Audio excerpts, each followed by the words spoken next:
What's going on, everybody? It's your boy Jobbers and Goons, and a couple things before we start off. First of all, if you love JJK and you want to see it on the channel frequently, smash the like button. 200 plus likes and comments in the comment section down below definitely lets me know you support the content on this subject, as well as we're on the road to 30k. And honestly, the more likes and comments I get, the more my video gets in the algorithm and helps my channel grow, and it'd be amazing if you help support that way. Also, trying a new editing style. Shout out my boy GB, sat down with me, helped me get right on the editing. Let me know if you like the new style. But anyways, we're going to review a super controversial topic stemming from recent Jujutsu Kaisen updates. And that is Kashimo above? Is the lightning god above Gojo? Did he surpass Gojo? Is he beyond that? We're going to analyze certain things throughout the manga to determine if that is the case or what the case even looks like. But yeah, I hope you guys are excited, and without further ado, let's officially begin. Now, first instance of Kashimo really signaling that he is prepared and indeed does believe he could battle someone like even Sukuna is 187. He states, he seeks that battle indeed with Sukuna, who has been declared obviously the strongest for a very long time. And this is a battle indeed hundreds of years in the making.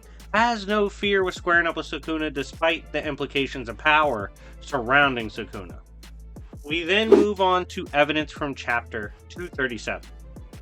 Kashimo takes a blast from Sukuna's cursed objects, which is insanely impressive. Obviously, we know the power of Sukuna. It tore the fan base apart when he killed Gojo, and we are going to address that in a little bit and why it factors into the case. But we see Kashimo tank this blast and him being completely immune to the electricity of it because he is a god of lightning. And during this confrontation, we get one of the coolest moments. And Sukuna says, "Were you born the strongest? Or did you have to earn that title?" And we see Sukuna go on about essentially being an unwanted child, a bastard, so to speak. And Kashimo basically says, "I want to experience that endless search for something greater than me. The loneliness of being the top dog. Show me what it's like to be lonely." It was one of the rawest build-ups to the fight. I'm sorry. This was too raw. Kashimo is him. This was crazy. Now, getting into chapter 237 once more. Kashimo unleashes his secret first technique, which, by the way, pretty similar to 8 Gates Guy. Like, it's kind of reminiscent of that effect and feeling, and I am going to kind of compare the two, see which one was like a wilder moment. But essentially, the reason I bring this up is this technique, this ability, it's going to cost him pretty much his life. Like, he's surpassed what mankind is capable of actually doing, and as a result, this shit is gonna kill him. Like, he's cooked after. And we see at this point, Sukuna can't afford to hold back anymore. He has had a resurrection ability, a comeback ability, that he's been saving, and he hasn't used up to that point until now. And we kind of see the true form of Sukuna on top of the cursed object he is using. We then are gonna examine chapter 236. Sukuna explains he was only using Mahagora as a way to analyze and break down Gojo's infinity. By the way, what is it? Mahoraga? Whatever the fuck.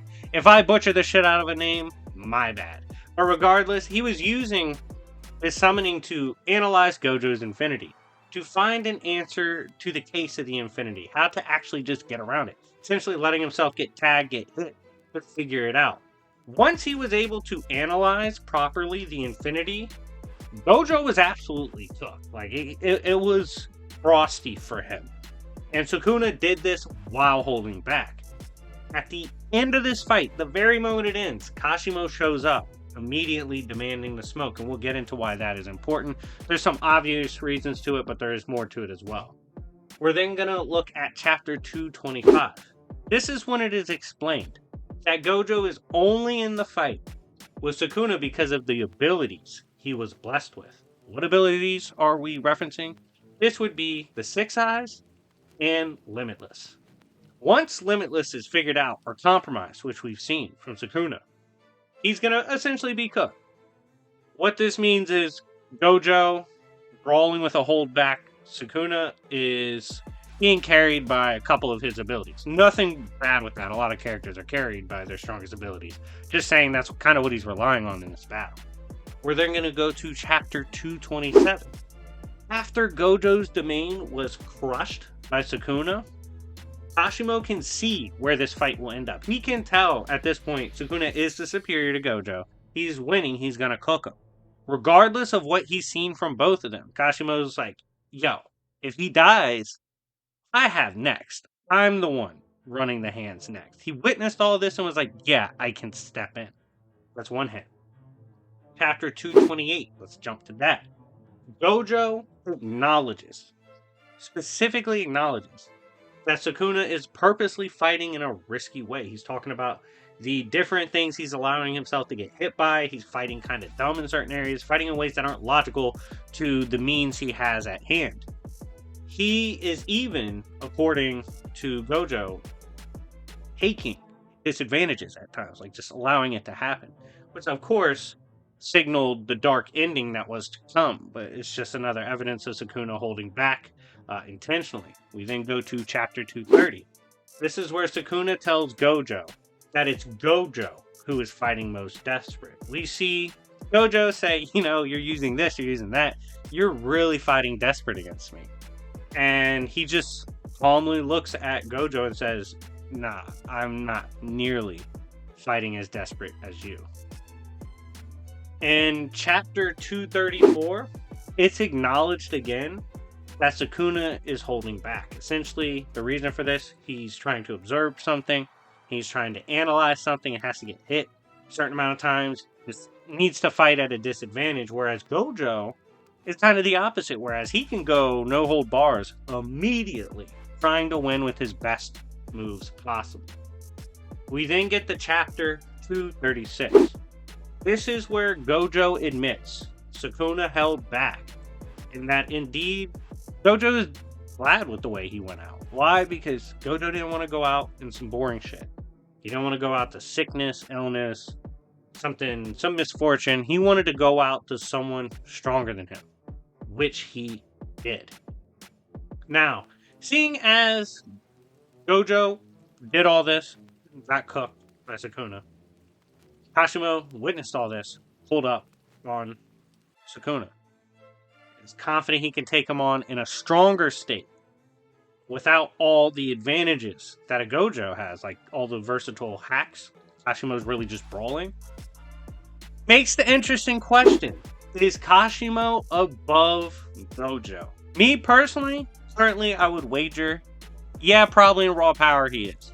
Yeah, maybe he is. But it also could be a case of he's a better matchup for Sukuna, but regardless, he's the one forcing Sukuna to use the resurrection, pull out the true form. Interested to see how this fight ends. Again, I'd probably wager in Kashimo's favor, but I want you guys to let me know what you think in the comment section down below. Are you guys still putting Gojo above him? Do you have Gojo above Kashimo until something is shown otherwise? Let me know in the comments. Excited to hear from you guys, and don't be afraid to join my Discord server where we talk about stuff like this all the time. But anyways, guys, thank you so much for watching. It's been your boy Jobbers and Goons, and I'll see y'all later. Peace.